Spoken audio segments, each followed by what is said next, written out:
Alright, what we got here I believe is a 2001 Grand Am SE.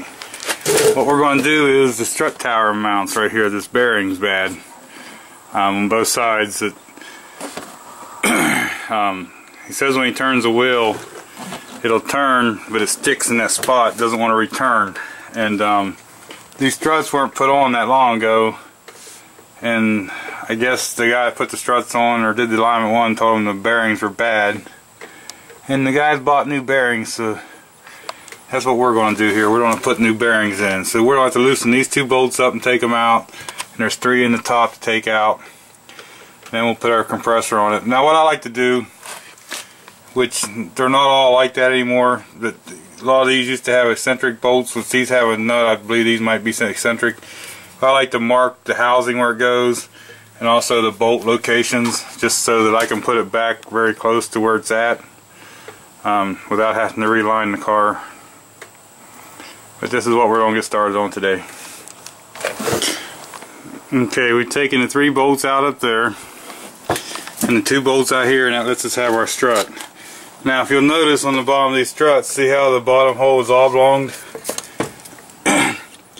That's why it's important to try to mark where they was at, so that way you can put them back and have the alignment about right, because that lower bolt here, that's the slot in it, and this actually goes in and out, okay, whenever you move that slot, and that's what sets your camber on the front wheels, so you kind of need that. That's important. But now what we're going to do is I'll get my spring compressor, and we're going to compress this spring, take this top nut off, and change this bearing plate. Here's the spring compressor I use. It's a scissor one. It's not bad. It's a cheap one, Harbor Freight. 50 bucks or something, I think it was. Used to have an OTC one. It pivoted in both places here instead of welded on one. It was just a better unit altogether. This one had some nuts and the bolt went the other way, and I didn't like the way it worked, so I kind of reverted it to the way the OTC one was, a little more, and it's not that bad. They got the stand models, and then they got the ones that's just the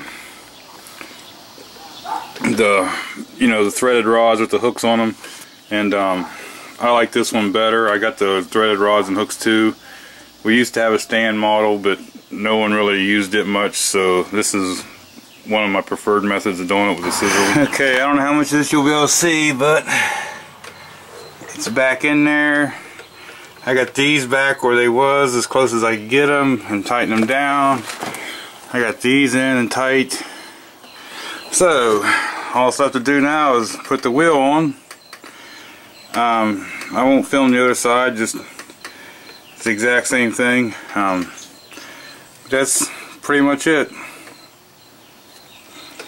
Gotta put the wheel on and this side will be done.